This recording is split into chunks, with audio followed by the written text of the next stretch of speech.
Great. Well, thanks to the organizers for having me here, and to all of you for coming to this. I'm going to tell you about something that's not so much about recent work, but more about some of the representation theory background that will relate to some of the talks this week, and that also will be a bridge between some quantum information theory and some topics in representation theory. And the representation theory that I'll talk about is something called Schur duality, or Schur-Weil duality, which is duality between the representation theory of the unitary group and the symmetric group. And the quantum information theory I'll talk about is, of course, the quantum marginal problem, but it can also be seen as a quantum generalization of the classical method of types, or a quantum variant, rather, of the classical method of types. So let me begin by talking about the classical method of types from classical information theory. So what do we mean by types? Let's suppose that you have an alphabet of size d, which I'll call 1 through d, and if I have a string of length n drawn from this alphabet, then this string can be acted on naturally. There's a natural action of Sn on this string. Sn is the permutations of n objects, and it just permutes those letters. And the action is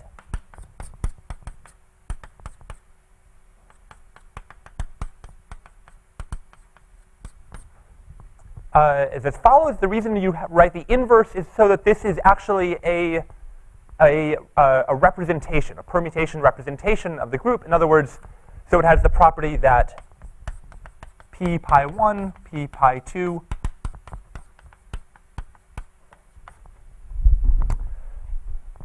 Okay, so this just says that, and in information theory, this is a natural symmetry because we often have strings that are maybe drawn from an IID distribution or put through a channel that acts identically.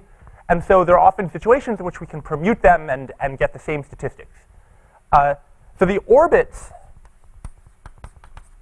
of this action simply count the number of each letter in the string. So these are called types or empirical distributions.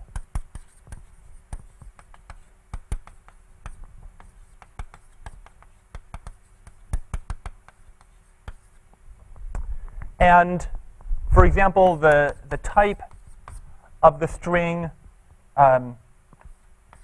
2, 3, 2, 2, 4 would be 0, 3, 1, 1. Right? There's 3 2s. There are no 1s. There are 3 2s, 1 3, and 1 4. And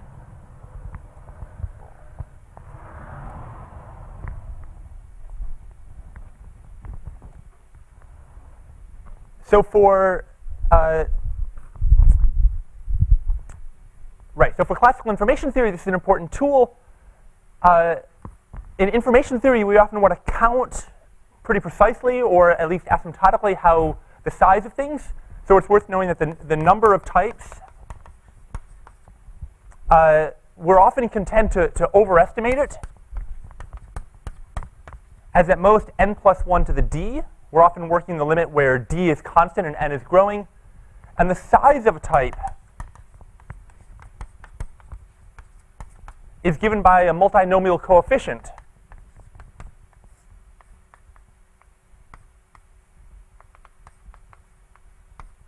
which you could also write as n choose t, and which has a nice approximation in terms of entropy.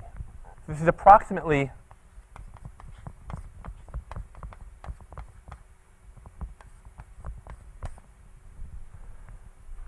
given by 2 to the n times the entropy of the normalized type. So take t divided by n, and you get a probability distribution. Essentially, it's the distribution you would get if you drew a random letter of x.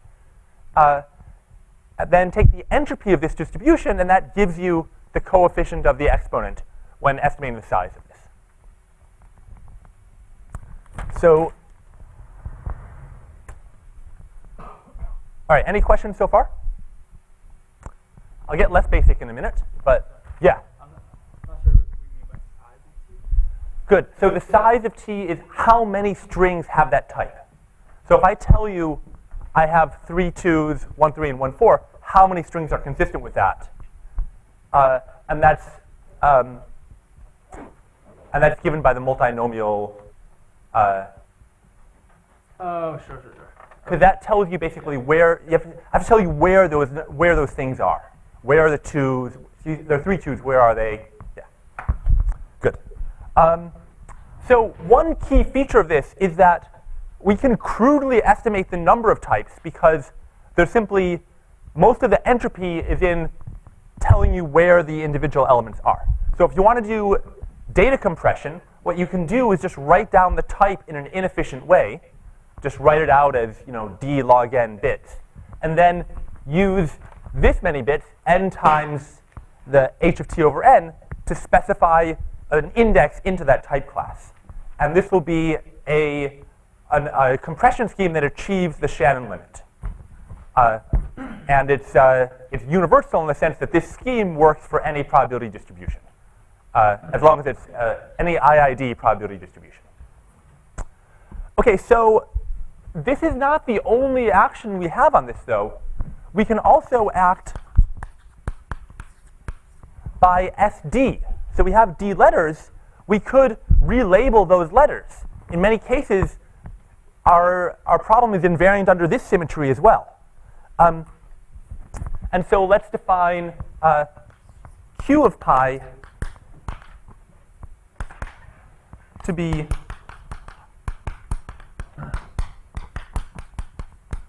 the action that we get by permuting, by applying a one-to-one function on each of the individual letters. Now, this action, so the few things to notice. One of them is that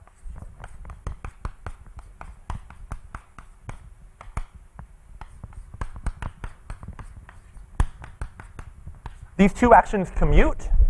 So if I relabel all of the letters and if I reshuffle them, then it doesn't matter what order I did them in. And since they commute, we can think about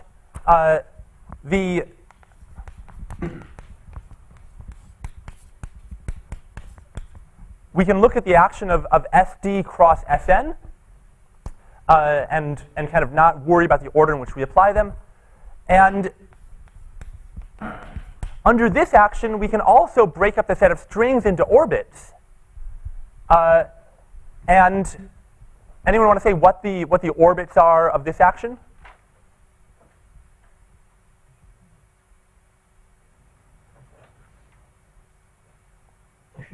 Partitions, right. So we had types before. What we can do with SD is sort the types into decreasing order. So these are, you can think of them as sorted types. For example, 3, 1, 1, 0. These are also called partitions. In other words, so the partitions of n into d parts are the set of non-negative integers. Let me write it like this. Lambda is an element of z to the d such that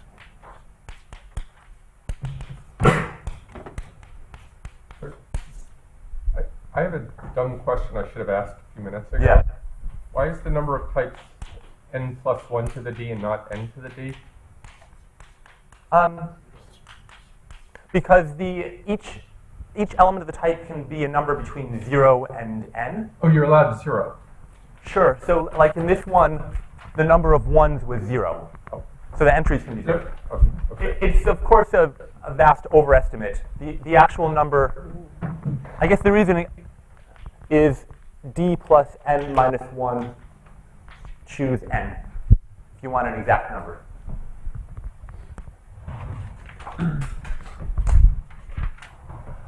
Okay, so this is, okay, so we have this, so what this means is that we can classify, on the first board, we can classify a string by its type and then the index into the type class. So you have the type, and then within that set, you have an index. Here now, this says that we can, if we have a string x, we can rewrite it as 3 objects. So lambda tells you tells you the sorted type. You know, in this case, it would be 3, 1, 1, 0. Q tells you how that sorted type corresponds to a normal type. So it says the 3 here, what do we have 3 of? We have 3 2s. The next, the 1 and the 1, what do we have 1 of each of? 1, 3, and we have 1, 4. So Q consists of those instructions. And then P consists of the index into the type class that we had before. And when you have this decomposition, it respects the group action naturally, because SD acts here and SN acts here. So SD acts on this Q register, SN acts on the P register. Neither of them touch lambda, right? If you permute according to SD, you don't mess up lambda. If you permute according to SN, you also leave lambda unchanged. And each one just acts on its respective register. If I apply SD, I don't touch the P register. If I apply SN, I don't touch the Q register. So I can break up the space X into these 3 parts that naturally respect the action of these 2 groups.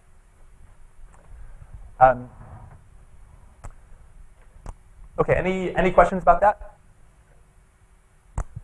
So this is kind of basic combinatorics, and I'm going to now present the quantum version of it. And I think the quantum version is often considered a little bit counterintuitive, and whereas this, I think, people would say is pretty straightforward.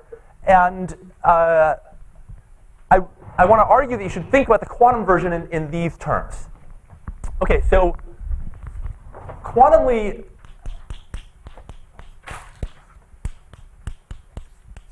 our states live in the system in the state of n qubits. And we have 2 types of actions on this. So we have Sn acts as follows. And sometimes I'll put a subscript D. Yes? So in your example you only have SD and Sn. That's right. What if you had more than if you had a larger space like SD1, SD2, SD3? Would you need Q, P, and R instead? Right. So what if D? Let's say D was the product of D1 times D2. Is that, for example, and then you could have. So if D is equal to D1, D2, then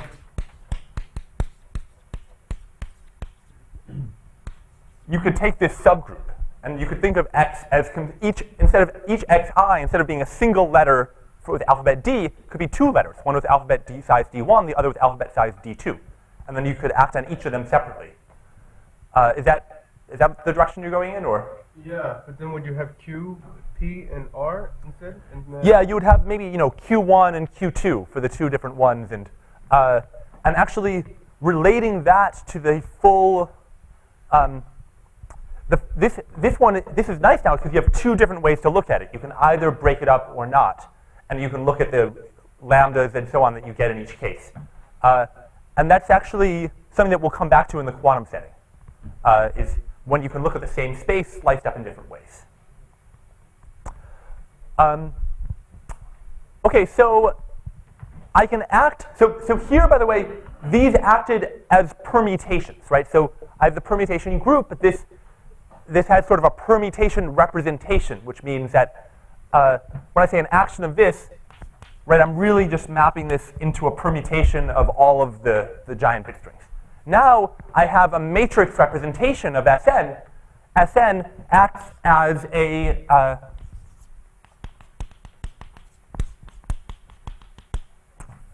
as a giant matrix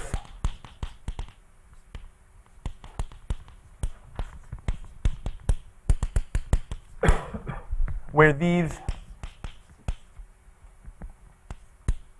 go from 1 through n. So this is a matrix of dimension d to the n by d to the n, a big unitary matrix.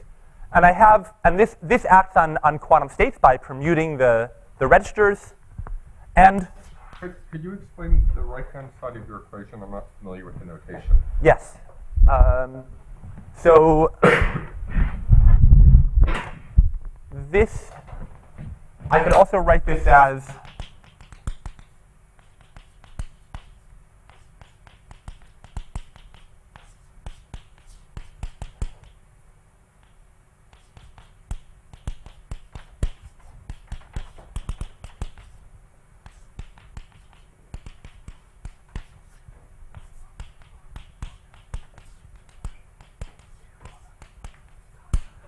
so these I1 through In, they just go from 1 through D. And as they do, they range over the standard orthonormal basis.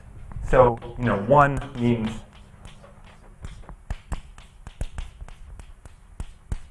and that's just the corresponding row vector.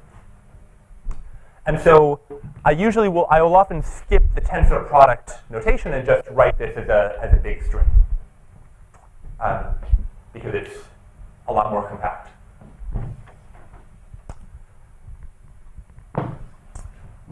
Okay, so this, and the reason for the inverse again is so this is a representation. So it multiplies the right way. Okay, so those are permutations. Unitaries have can be written simply. The action of the unitaries is as follows, and I'm writing the subscript n because otherwise Q of U is ambiguous. I don't know how many. See, D is already. If I know U, I already know D, but I don't know n necessarily. I'll sometimes just drop the n, but for now I'm going to be explicit about it. Okay, so the permutation group and the unitary group both act on the state. Their actions commute. So P of pi Q of U equals 0. And Sorry. So the yes. Q of D is just playing the role of S of D. That's right. Yeah. That's right. That's right. And this has a subgroup SD, which precisely recreates that action. So because they so because these are representations, we can always decompose this into a direct sum of representations of irreducible representations together with multiplicity factors. And we can do that for both the symmetric group and for the unitary group. So we can write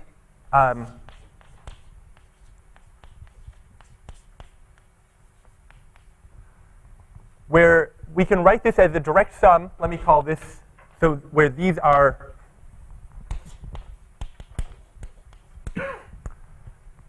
so let mu run over all of the irreps of the unitary group of U sub D. Then we can write this as a direct sum over irreps of the unitary group tensor with some, I'm sorry, this should be C M mu. Tensor with some multiplicity space. And with respect to this decomposition, the corresponding matrices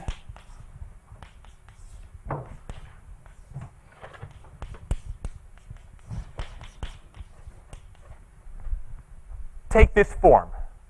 They have these are the representation matrices of the irreducible representations, and the multiplicity space we just act on trivially. So we can do that for the unitary group, and of course we can also do it for the symmetric group. I'll use nu here.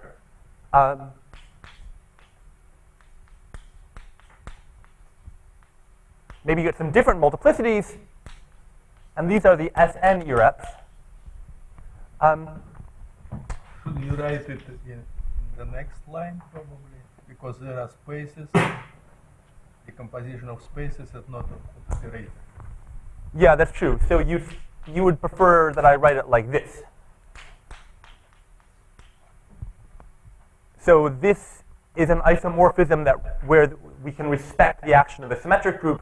This is an isomorphism where we respect the action of the unitary group. I don't see why is there a unit operator in the decomposition. C. I'm sorry. Sorry, thanks. Thanks. That was your concern, right? Yeah, good. And right, so the place where the identity comes is here.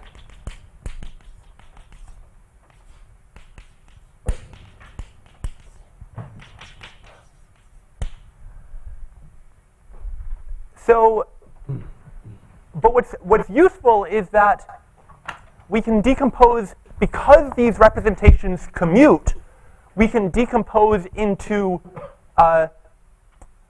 both at the same time. And one way to think about that is we can think about, because they commute, we can look at this group, and we can look at how we can decompose this into irreducible representations of this group, which are simply tensor products of these. And so we can write this as the direct sum over mu and nu q mu tensor p nu tensor some, again, some multiplicity space. Right, just from the fact that these commute means we can write this in this way. But in fact, we can do somewhat better. Because not only do these commute, these are in a sense the only things that commute with each other. So let me be, maybe I'll go over here to be more precise. So let me define A to be the algebra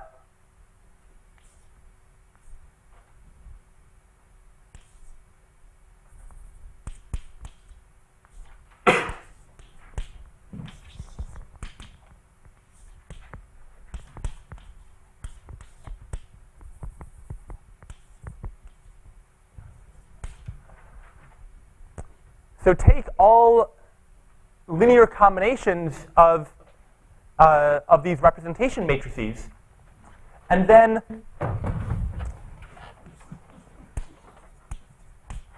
it turns out that the commutant of A, which is a set of everything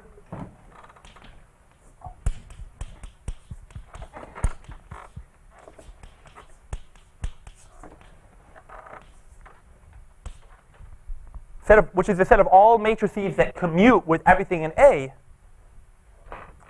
So that's basically everything that commutes with all these permutation matrices. And we know that it includes all of the tensor powers of unitaries, or tensor powers of any matrix for that matter. But it turns out it's actually precisely equal to this set.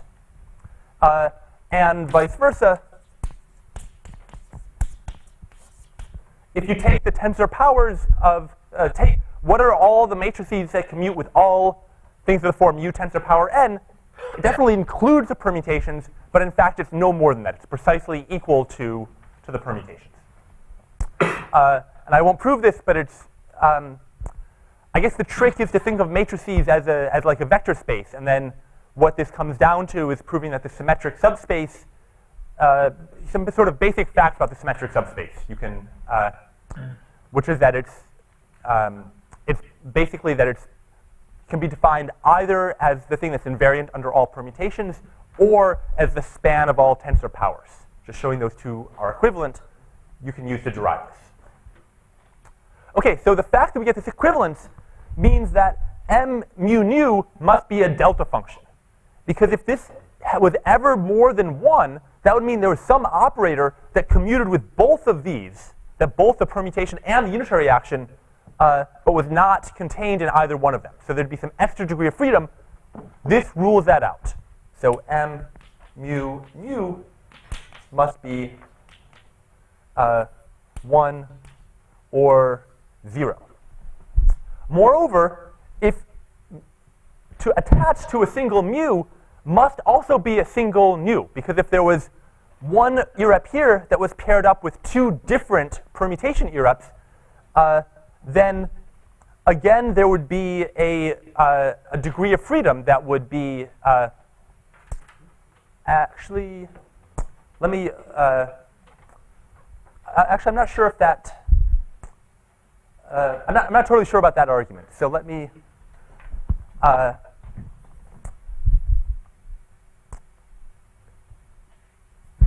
well, yeah, let me not say the thing I'm not sure about, and I'll tell you what you do get, which is you get a single index lambda, which is a direct sum, which describes both the unitary and the symmetric group irrep. And so far, lambda has been just an abstract index of the irreducible representations of both groups. I haven't told you anything about what these representations are, but it turns out they're both labeled by partitions, and that in this direct sum, you get lambda ranging precisely over all of the partitions of n into d parts. So these facts, don't follow just from what I said. They rely on some additional information about the nature of the representations of both groups. And you can see that it's very parallel to this situation over here. That situation is the action of the Weyl group on the weight 0 subspace. Sorry, the what situation? That's the action. So the Weyl group of the unitary group is the permutation group. Right. And that's the first board is the Weyl group action on the Right. weight 0 subspace. Right. Yes, that's right. Another connection tree. Okay, so this is okay. So right. So this is pretty analogous to this board and formally connected. If you think about the weights of the unitary group, which I guess weights are really another way of saying types. Okay, so let me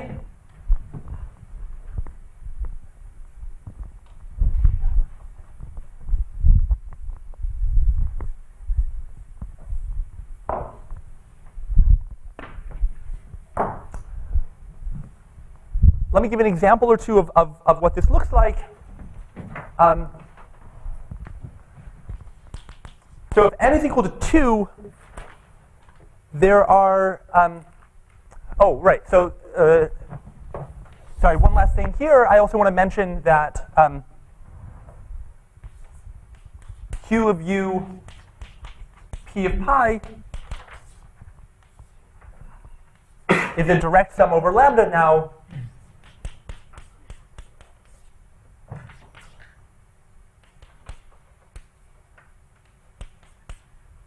of the irreducible actions, and there's no identity out. Good. Okay. So for so one example of this is when n is 2.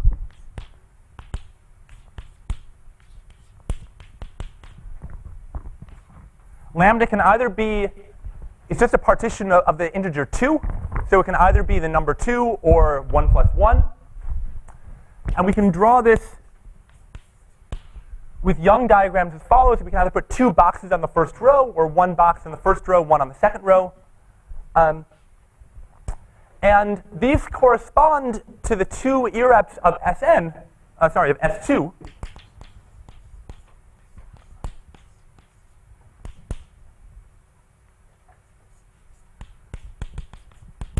there's the trivial irrep corresponding to these two boxes.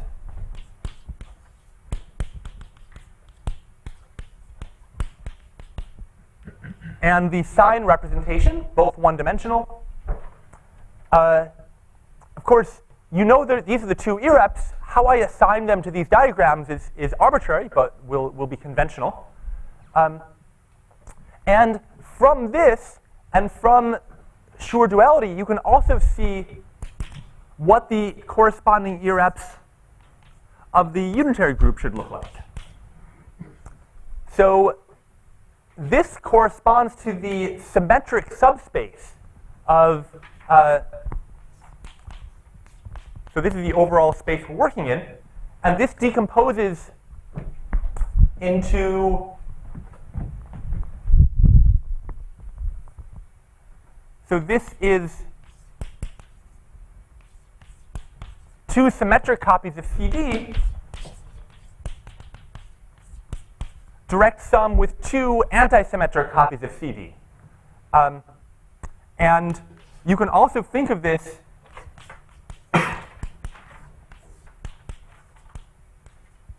For n equals 2. for n equals 2. Thanks.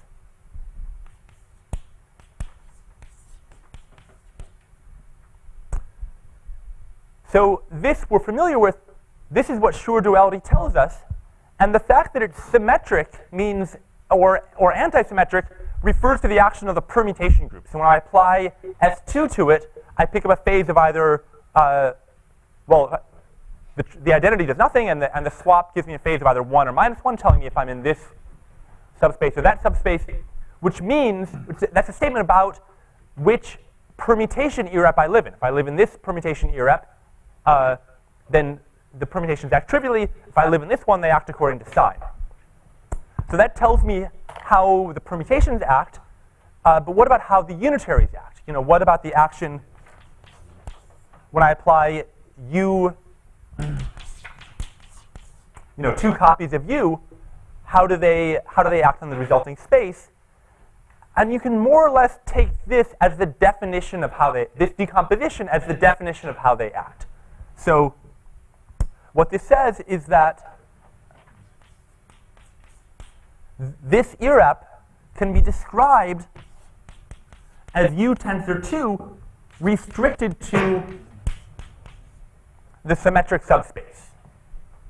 So U tensor 2 leaves the symmetric subspace invariant, so there's some block that of size, of the right size corresponding to it, and this can simply be taken to be the definition of this irrep. And similarly, this can be thought of as U tensor 2 restricted to the anti-symmetric subspace. And just to be sure, those are added together? Those are Yes. direct. Thanks.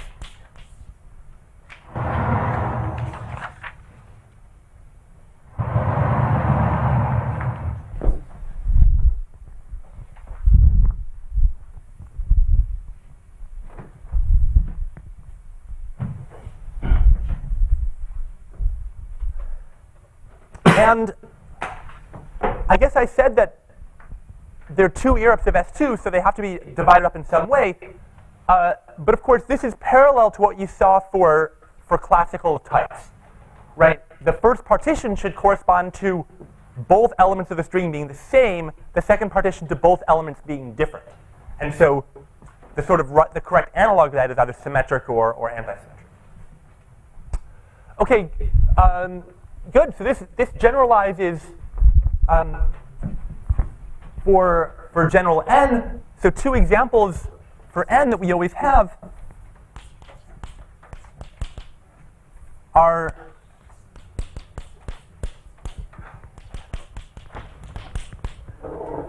we can take the partition of a single block n, or we can take n copies of 1. And in this case, in both cases, we have one-dimensional representations of the permutation group.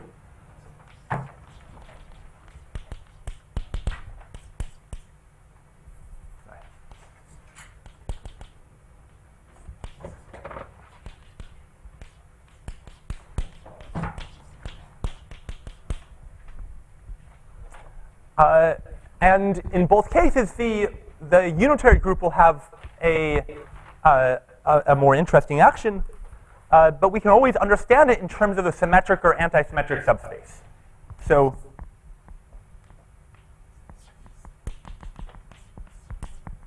the action of the unitary group is simply U tensor n restricted to the symmetric subspace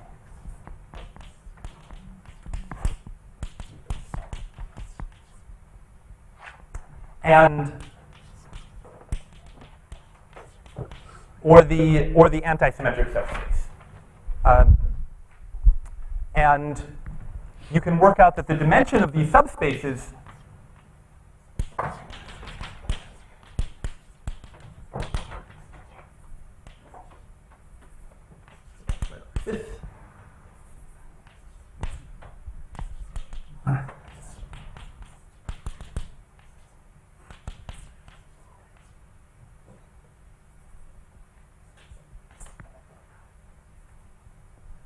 is precisely corresponds to the number of strings where either all the elements of a string should be different or where some of them are allowed to be the same, and where we don't care about the order. And so in particular, what this means is that this will always have a positive dimension, but as we make n large enough, eventually this will hit dimension 0. When n is equal to d, it's one-dimensional, and so this corresponds to the vector which is, the unique anti-symmetric vector on d tensor copies. And when n is larger than d, this will be zero-dimensional, corresponding to the fact that there is no anti-symmetric tensor on more than d positions. Okay, so these are kind of two of the two easiest to understand examples. They sort of give you the wrong picture, though, because of the one-dimensional symmetric theorems. In general, the symmetric, we saw for types that the ordering information could be much larger than the information about which partition or about what type you're in. And the same thing, of course, is true quantumly. It has to be. And so, in general, the p register can be much larger. Before I talk about doing calculations, I'll briefly tell you how to construct a general representation. So what if we have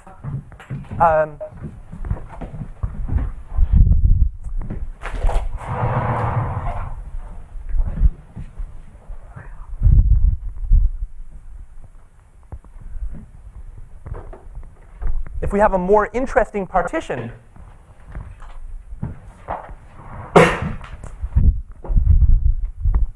So let's say lambda is 4, 2, 1.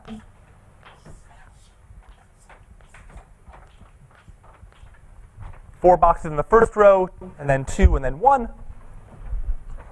How do we construct the corresponding partition there? Sorry, the representation there. The intuition is that if going in the row direction corresponds to symmetric tensors, and going in the vertical, in the column direction, corresponds to anti-symmetric tensors. And so we'll really just combine symmetry in the row direction with anti-symmetry in the column direction. So the way we'll do this is we'll fill this partition with numbers. So we'll write 1, 2, 3, 4, 5, 6, 7. And you can actually fill this, any method of filling it that increases from left to right and top to bottom will work, and call the filling T. So this is a partition or a Young diagram, and the T stands for tableau. Given a T, I'll define now two subgroups of the symmetric group. So define the row subgroup to be the permutations that fix all of the rows. So I'm just going to write it down this for the example, and the generalization I hope should be clear.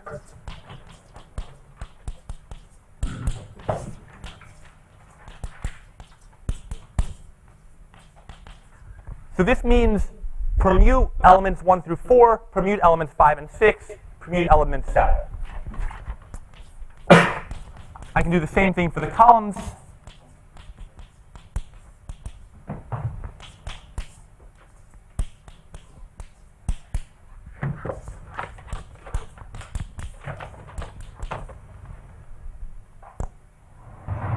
And now, what I will do is I will symmetrize the rows and anti-symmetrize the columns. So define an operator A sub t to be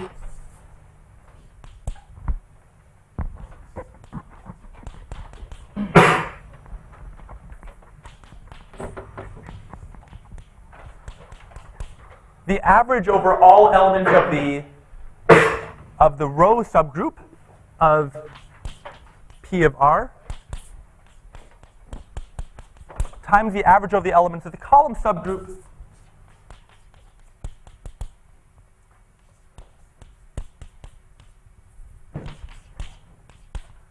of P of C. So if we did this alone, this would be a projector onto the symmetric subspace of each row. If I did this alone, this would be a projector onto the anti-subspace of each column. I multiply them together, and I certainly do not get a projector. I'm going to get something with norm less than 1.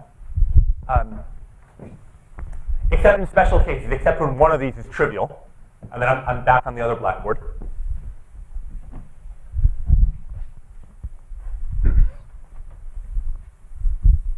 But it turns out that AT, even though it's not a projector, is proportional to a projector.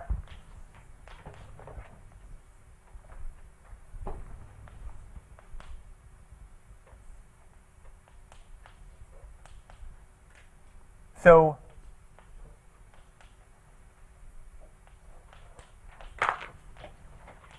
there's just some scalar C sub t, actually C sub lambda depends only on lambda, where AT squared gives you back AT.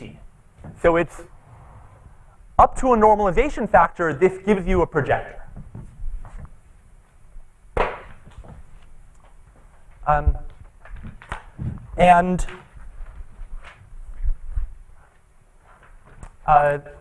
the normalization factor, so more precisely,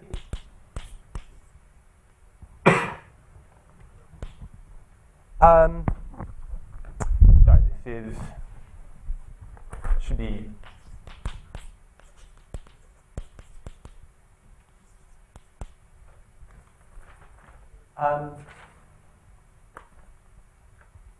actually, let me not. Right, so AT is, so up to a constant, AT is proportional to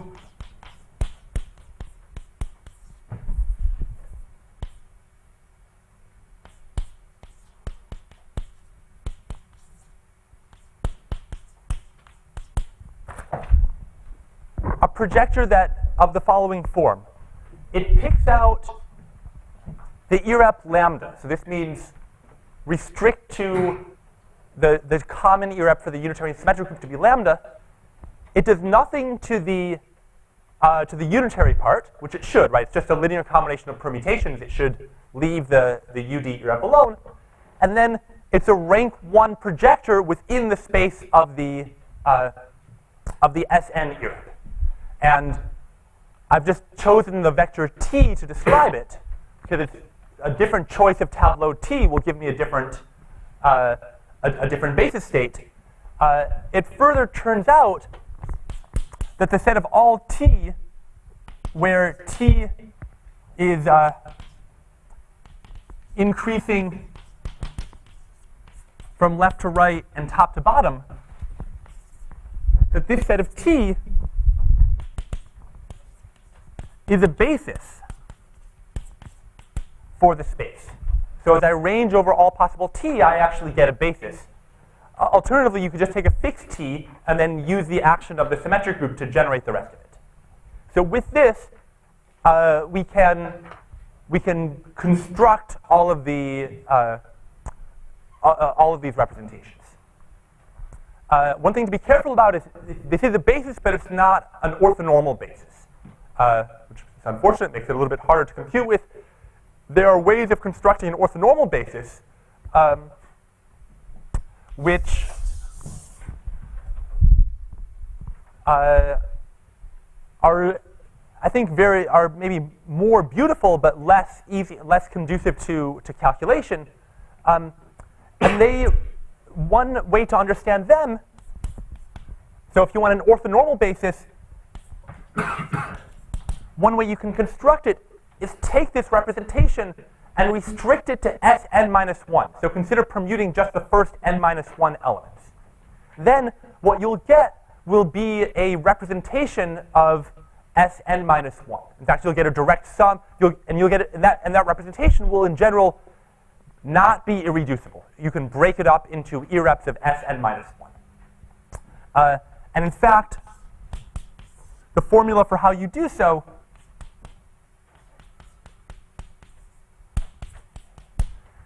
is you look at all of the lambda prime that can be obtained by removing a single box from lambda. That's what this notation means. Lambda minus box means the set of all ways of removing one box from lambda. And this decomposition is useful because these spaces are orthogonal. And so if you do this repeatedly, do a chain of subgroups, Sn minus 1, all the way down to S1, then you get this chain of partitions. And at every step, you're doing things in an orthogonal way. So if you look at the entire chain, that will give you an orthonormal basis. And the way to do this for the unitary irreps is you restrict to ud minus 1. And now the rule is you can remove as many boxes as you like. But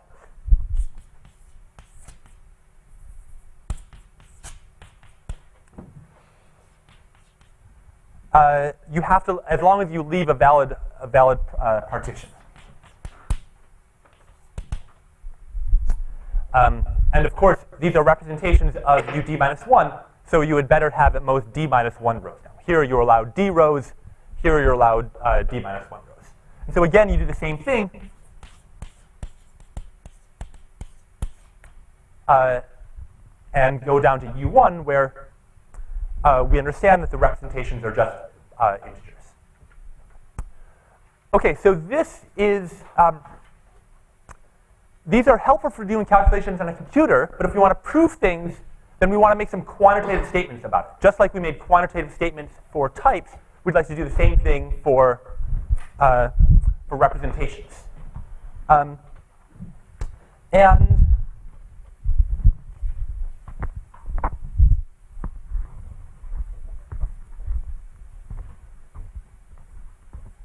What quantitative things do we say about types?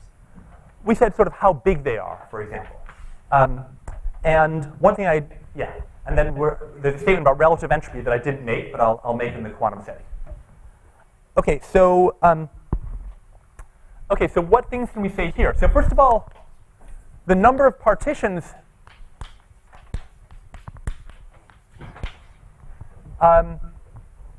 it obeys the same bound. Well, I guess I should say n plus 1 to the d. And by this argument, I can write a basis state for the Q register as d, a sequence of d partitions. So then I get that the dimension of this register is less than something like n to the d squared. Sort of pessimistic, but if d is fixed and n is large, this is sort of the right order of magnitude. This partition is as defined before? Yes. Partition, yeah. These are, right, so these are a sequence of partitions that are getting smaller and smaller. And for the permutation register, So since I'm running low on time, I'll just say that the dimension is approximately n choose lambda. This is for n much bigger than d squared, which, as before,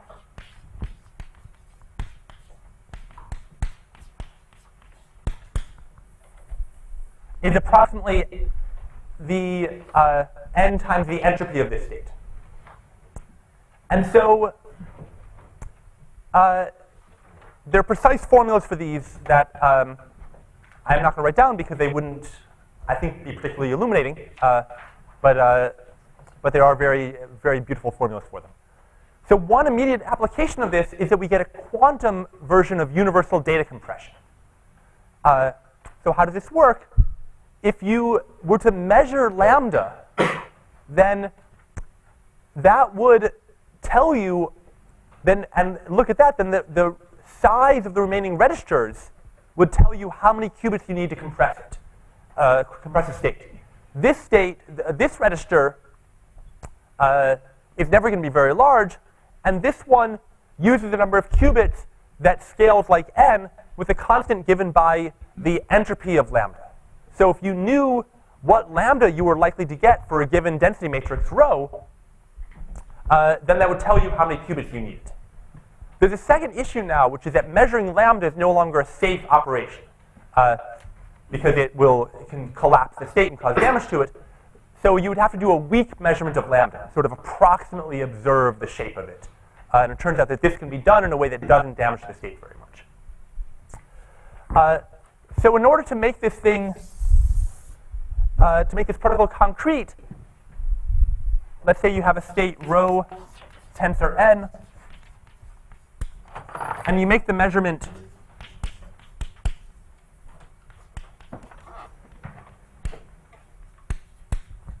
with outcomes given by pi sub lambda, then you would like to know what is the probability of getting lambda given rho. And so to do this, we'd like to write rho in this basis. And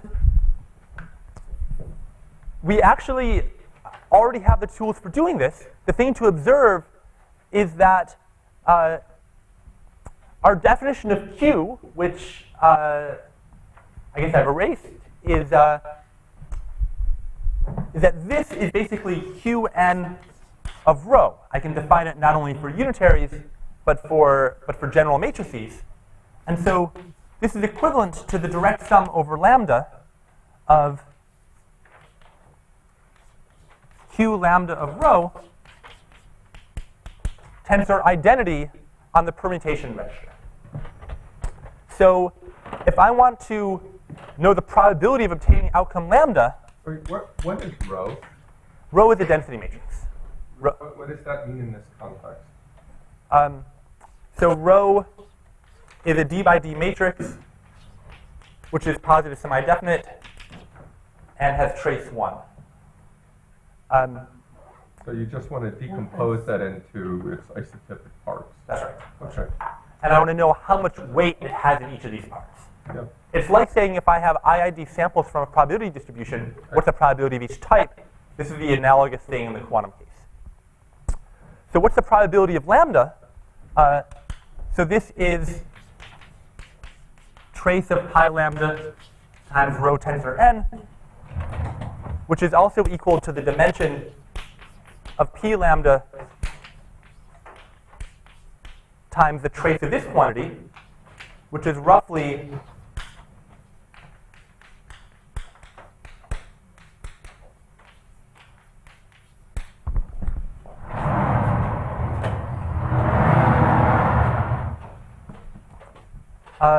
because we know roughly what the dimension of the permutation register is.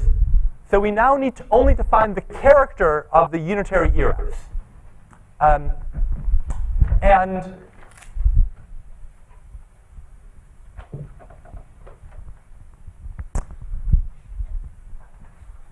so for these calculations you're doing, is the fact that rho is positive relevant? I mean, you can decompose any That's right. No, but in a minute it will be. Okay.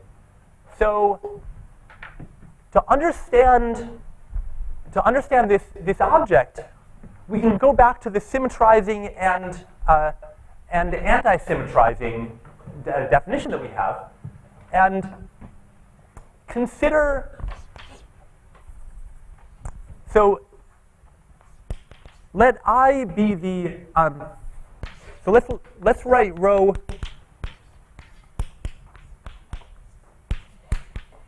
in its eigenbasis, and consider this projector onto this. So let me define this to be pi sub t, and consider the action of this projector onto a string that we get from the eigenstates of rho. And what you can see is that, so this is going to anti-symmetrize across the columns. And so that means that if we ever have two things in the same column that are the same, this will be 0. And so let's let T equal the type of I1 through IN. And so what this says is that this will be 0 if, and let's also sort it.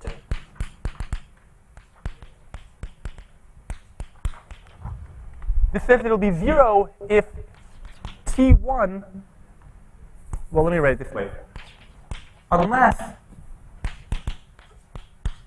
T1 is less than or equal to lambda 1. Because if T1 is greater than lambda 1, that means that we cannot put all of the 1s in the first row, or indeed in any of the rows, because lambda 1 is the longest row. So at least one of the 1s must spill out into a lower row. And that means that we must have 2 on top of each other. So you have, Aram, yes. So think about filling that diagram. If you had to put more than 5 1s into it, or more than 5 of anything into it, you'd have 2 on top of each other. And similarly,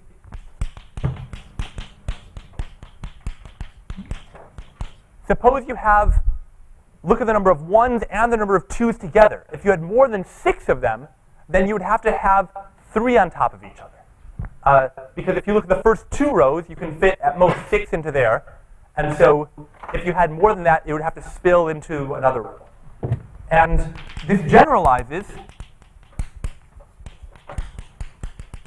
to all of the partial sums, or equivalently, it must be that T is majorized by lambda.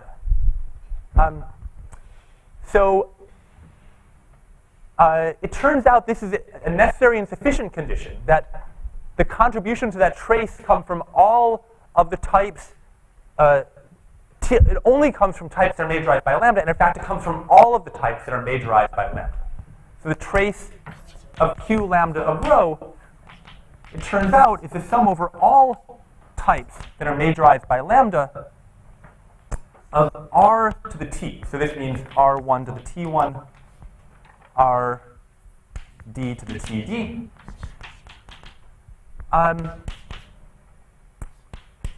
Times some coefficient that depends on lambda and T. And the dominant term here, let's say that we sort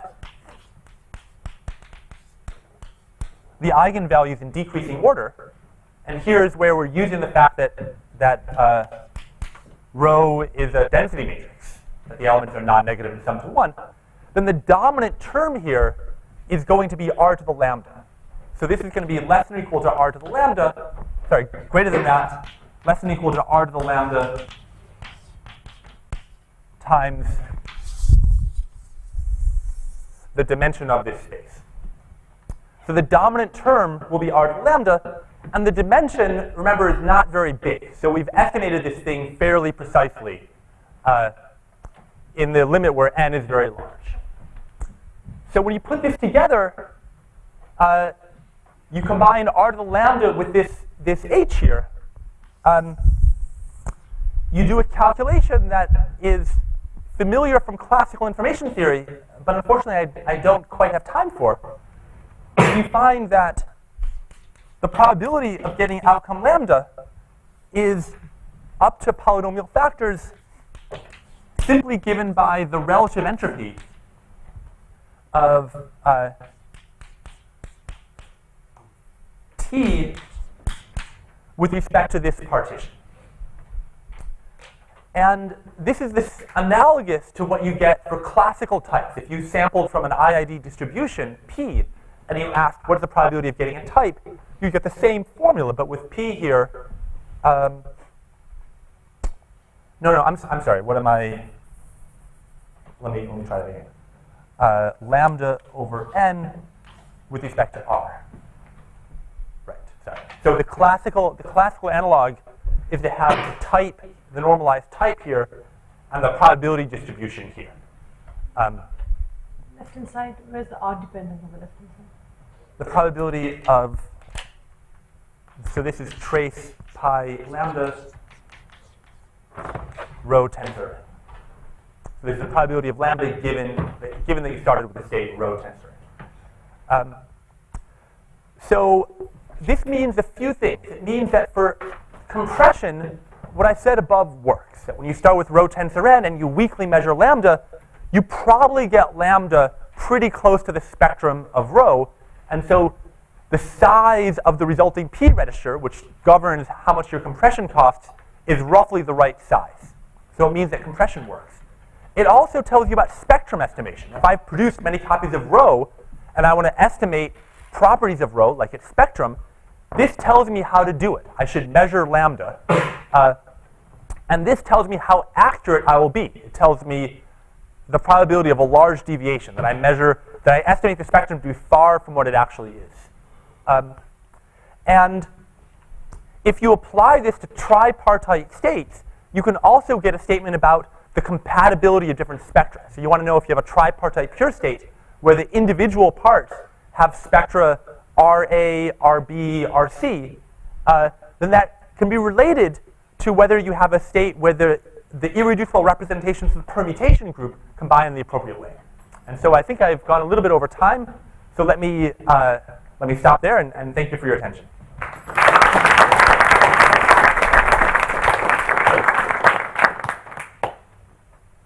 So what's the relation to these quantum marginals?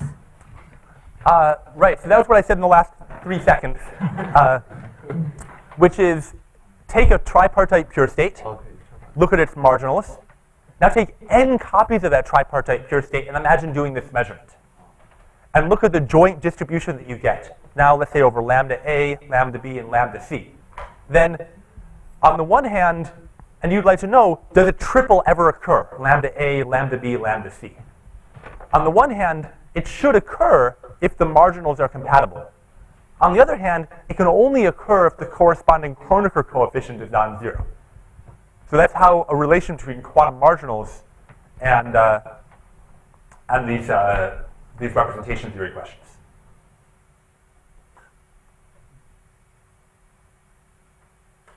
Maybe we take the other questions while having coffee.